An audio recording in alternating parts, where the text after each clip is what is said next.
उसके बाद बच्चे नेक्स्ट हमने पढ़ना है नर्व इम्पल्स के बारे में। ठीक है बच्चे, नर्व इम्पल्स क्या होता है कि ये एक ऐसा मैसेज होता है बेटा जो न्यूरॉन के ऊपर से गुजर के जाता है। ठीक है, अब ऑफ कोर्स आप कह सकते हैं कि कोई इन्फॉर्मेशन था बेटा जो रिसेप्टर से कहाँ गया बेटा, सेंट्रल नर्वस सिस्टम तक, और सेंट्रल नर्वस सिस्टम से कहाँ गया, इफेक्टर तक बेटा गया। ठीक है, मतलब ये एक सिग्नल है, एक मैसेज है जो न्यूरॉन के ऊपर क्या करता है बेटा, सफर करता है, ट्रैवल करता है। अब अगर आप इसके डेफिनेशन की बात कर लें टेक्निकली कि ये क्या होता है, a wave of electrochemical changes that travel along the length of neuron. ठीक है, कि जो न्यूरॉन है बेटा उसकी उसके ऊपर ये क्या करता है, ट्रैवल करता है। और ऑफ कोर्स इट इज बेटा electrochemical, wave of electrochemical changes. अब word what does the word electrochemical changes, या ये जो इलेक्ट्रोकेमिकल नेचर है इम्पल्स का, ये क्या चीज़ है एक्चुअली बेटा। इसके पीछे ये सीन है कि इलेक्ट्रोकेमिकल, अब इलेक्ट्रो सबसे पहले तो बात हो रही है यहाँ पे इलेक्ट्रो की। अब विद इन न्यूरॉन की बेटा आप बात करें तो इसमें क्या होता है कि बेटा जो इम्पल्सेस होती हैं वो आपको पता है एक न्यूरॉन के ऊपर से गुजरती हैं, कि अगर इम्पल्सेस बच्चे न्यूरॉन के ऊपर से गुजरेंगे, ठीक है, तो ऑफ कोर्स बेटा वो किसकी फॉर्म में होंगे बेटा, नर्व की फॉर्म में होंगे, इलेक्ट्रिकल जो चार्जेस हैं बेटा या इलेक्ट्रिकल इम्पल्स की बेटा फॉर्म में जाएगा। बट अगर आप बात कर लें बेटा दो न्यूरॉन के दरमियान की, ठीक है, तो अब उनके ये जो गैप यहाँ पे बन रहा है बेटा, लास्ट टाइम भी हमने बात की थी, ये वो गैप है जहाँ से बेटा न्यूरॉन डायरेक्टली सॉरी जो मैसेज है या नर्व इम्पल्स है बेटा वो डायरेक्टली यहाँ से पास नहीं होता। तो अब इस केस में क्या होता है कि इस दौरान बेटा केमिकल्स रिलीज की जाती हैं। ऑफ कोर्स बेटा वो केमिकल्स कौन सी होती हैं बेटा, न्यूरो। ठीक है, क्या होते हैं बच्चे, न्यूरो होते हैं जो क्या होते हैं बेटा, वो इस मैसेज को बेटा, इस सिग्नल को बेटा क्या करते हैं, ट्रांसमिट करते हैं। अब फिर फर्दर बेटा इसी जो नर्व इम्पल्स है या आप मेम्ब्रेन पोटेंशियल की बात करें, क्योंकि इसका मकसद क्या होता है बेटा, मेम्ब्रेन पोटेंशियल को मेंटेन करना। इलेक्ट्रोकेमिकल चेंजेस का क्या काम होता है बेटा, मेम्ब्रेन पोटेंशियल में जब चेंजेस आती हैं तो ऑफ कोर्स नर्व इम्पल्स क्या होता है, गुजरता है। जब भी बेटा न्यूरॉन के जो मेम्ब्रेन पोटेंशियल है वो चेंज होगा तो उसकी बेस पे जो सिग्नल है बेटा वो पास होते हैं। अब इस हवाले से न्यूरॉन की जो मेम्ब्रेन पोटेंशियल है उसको दो हिस्सों में डिवाइड किया जाता है। एक है बेटा रेस्टिंग मेम्ब्रेन पोटेंशियल, दूसरा क्या है, एक्टिव मेम्ब्रेन पोटेंशियल। हाँ बच्चे, यहाँ तक कुछ पूछना हो।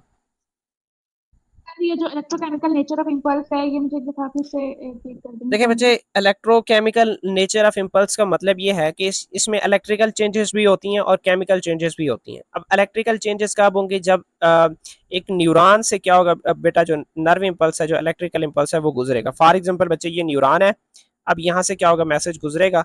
ठीक है, तो अब इस दौरान जो बेटा आइंस वगैरह की जो मूवमेंट होगी, जो इलेक्ट्रिकल या जो आयनिक चेंजेस होंगे बेटा, वो किस में आएंगे, इलेक्ट्रिक नेचर में आएंगे। अब दूसरा जो केमिकल नेचर है बेटा उसमें ऑफ कोर्स एक जब दो न्यूरॉन बेटा, ठीक है, उनके दरमियान में से नर्व इम्पल्स डायरेक्टली नहीं गुजर सकता। Between two neurons the nerve impulse can not be directly pass. ठीक है, तो अब उसके लिए क्या होता है बेटा, उसके लिए एक्चुअली क्या यूज होते हैं, न्यूरो यूज होते हैं। कि जैसे अब ये न्यूरॉन है बच्चे, ये यहाँ तक, अब इस न्यूरॉन की एंड पे कुछ यहाँ पे केमिकल्स मौजूद होते हैं जो उसके जैसे ही नर्व इम्पल्स आता है तो वो एक्टिव हो जाते हैं।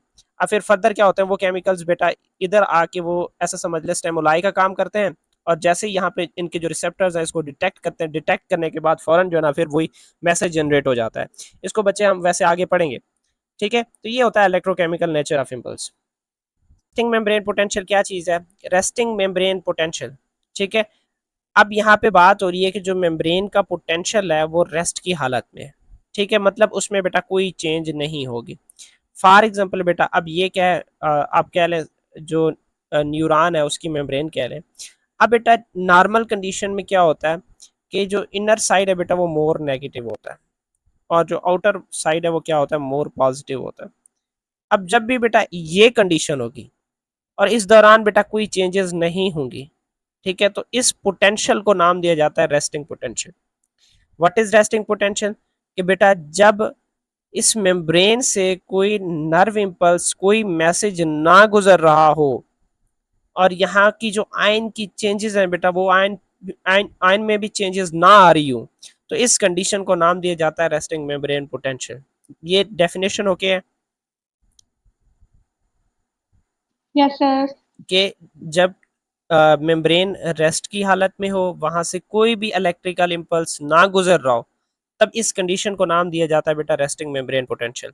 अब more positive ions outside the membrane, अब बेटा मेम्ब्रेन का जो आउटर साइड है वो क्या होता है, मोर पॉजिटिव होता है।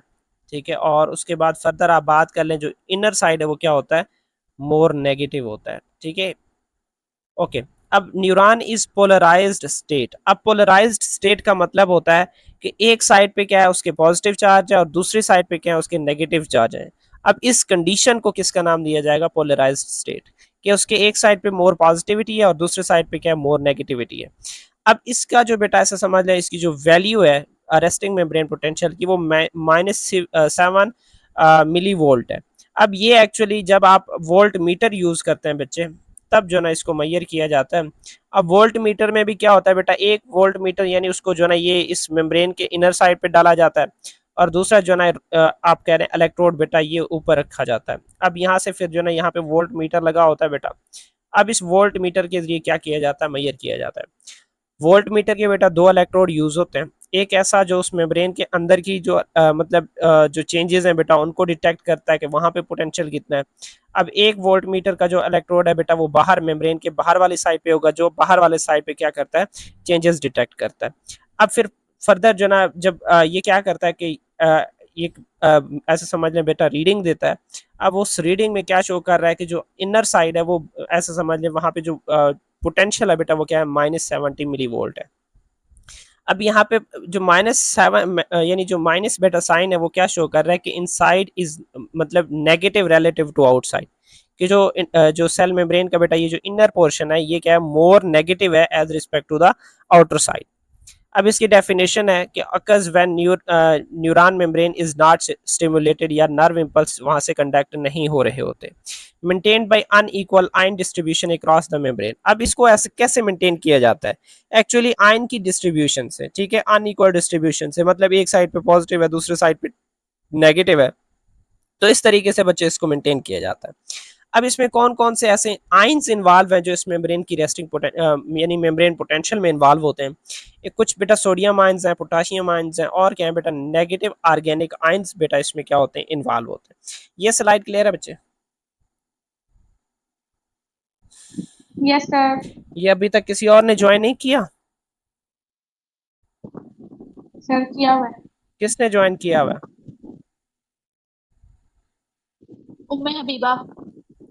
बेटा गला तो नहीं खराब हो गया उम्मे हबीबा?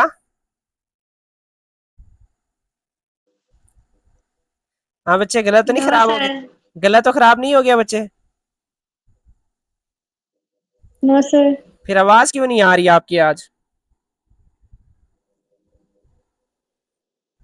जी वैसे ही। बच्चे, अच्छा ऐसे ही, मेरे ख्याल से आज पढ़ने का मूड नहीं है।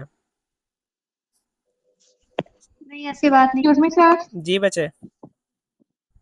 ये जो टिपिकल वैल्यू -70 मिली वोल्ट्स है, ये एक दफा आपने इसके बारे में क्या बताया था?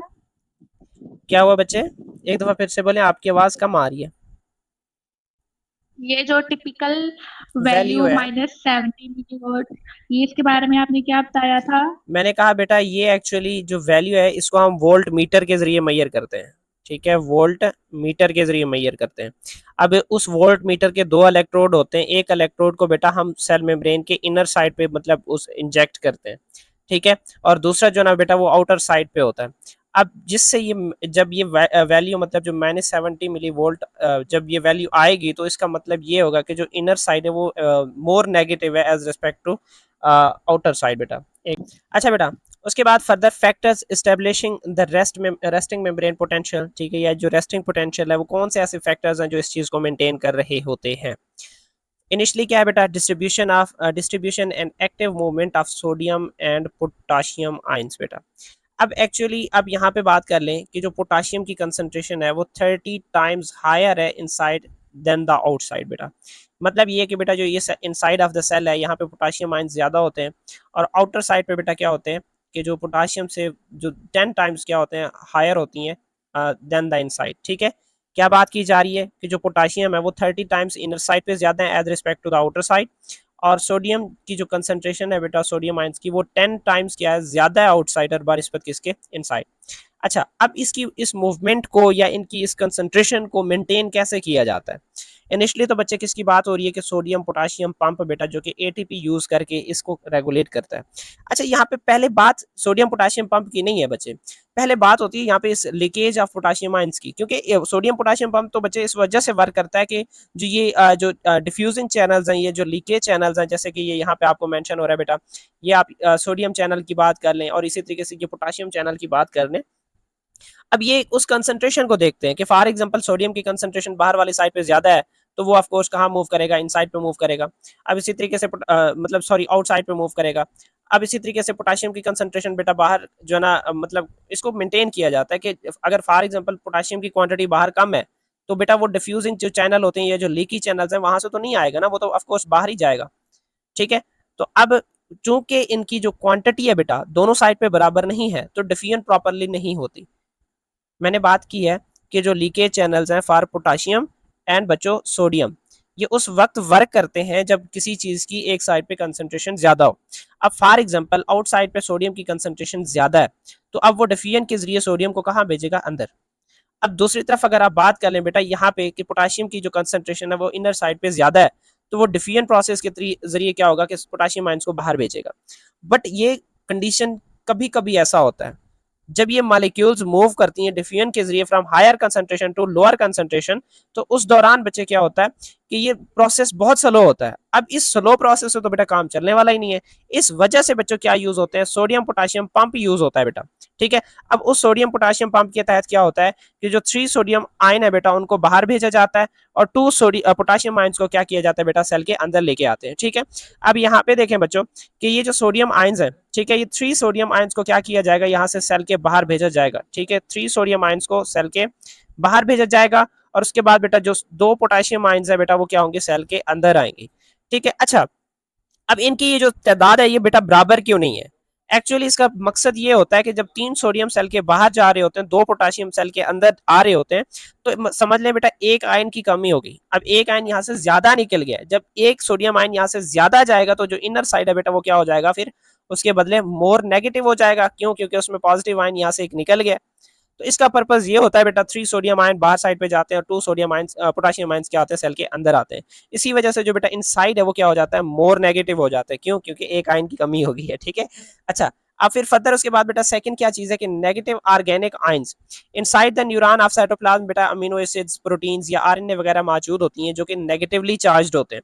अब ये जो नेगेटिवली चार्ज होते हैं बेटा जिसकी बेस पे जो इनसाइड जो मेम्ब्रेन है बेटा वो जो नेगेटिविटी है या जो नेगेटिव मेम्ब्रेन पोटेंशियल कह ले वो ज्यादा हो जाता है बेटा। अब फिर थर्ड जो ना केस क्या होता है वो लीकेज ऑफ पोटाशियम आयंस के जो मेम्ब्रेन है बेटा उसके पास पोटाशियम लीकी पोटाशियम गेट्स होते हैं बेटा। अब उन पोटाशियम से क्या मतलब उन गेट से क्या होता है, पोटाशियम जो ना लीक होता रहता है। ये ऑफ कोर्स बेटा लास्ट टाइम भी मैंने अभी पहले बताया था कि ये उनकी कंसंट्रेशन पे डिपेंड करता है कि जब कंसंट्रेशन ज्यादा होगी तो मूव करेंगे, क्योंकि इसमें डिफ्यूजन हो रही है। अब फर्दर बेटा outside becomes more positive relative to inside, क्योंकि जब पोटाशियम बेटा डिफ्यूजन के जरिए भी बाहर जा रही है तो अल्टीमेटली क्या होगा कि जो इनर साइड है वो मोर नेगेटिव होगा और जो आउटर साइड है वो मोर पॉजिटिव होगा। रेस्टिंग मेम्ब्रेन पोटेंशियल में बच्चे यही चीज है कि जो इनर साइड है वो मोर नेगेटिव होगा। ठीक है, इनर साइड बेटा ये मोर नेगेटिव होगा और जो आउटर साइड है बेटा वो क्या होगा, मोर पॉजिटिव होगा। ये है बच्चों रेस्टिंग मेम्ब्रेन पोटेंशियल।